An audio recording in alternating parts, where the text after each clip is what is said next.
Salut à tous et bienvenue dans ce nouvel épisode de CK Cosplay Tips. En ce moment c'est un petit peu particulier donc ça sera un hors-série. La France est en quarantaine, alors on va apprendre ensemble à faire des masques super simples pour protéger les autres. Tout d'abord découpez 3 rectangles de 21 par 19 cm, 2 en coton, 1 en molleton. Ensuite épinglez vos plis aux côtés, si possible à la même hauteur des deux côtés. 3 plis pour les courageux, 2 plis pour ceux qui veulent pas s'embêter. On épingle bien sûr une couche de coton avec une couche de molleton et une couche de coton tout seul. Ensuite, on va repasser tout ça, enlever les épingles et épingler endroit contre endroit nos deux couches et piquer à 1 cm du bord. N'oubliez pas de laisser une ouverture en haut et en bas pour les élastiques de chaque côté, ainsi qu'une ouverture sur le milieu de votre masque en bas d'environ 5 cm qui nous permettra de retourner notre masque une fois cousu.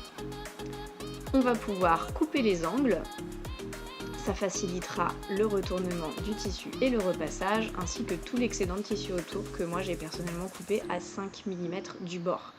Normalement, vous devriez obtenir quelque chose comme ça. Donc là, on est toujours à l'envers.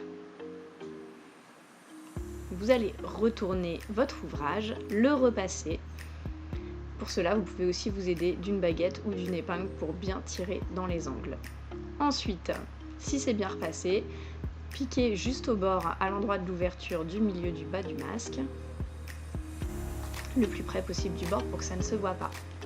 Munissez-vous ensuite d'une épingle à nourrice pour pouvoir glisser votre élastique à l'intérieur du masque.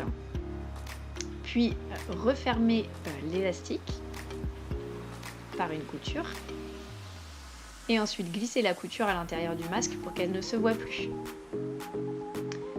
On reproduit l'opération de l'autre côté. Ensuite, on va piquer à 1 cm du bord pour que notre élastique ne se balade pas à l'intérieur du masque. Vous pouvez même piquer un petit peu moins si votre élastique ne fait que 5 mm.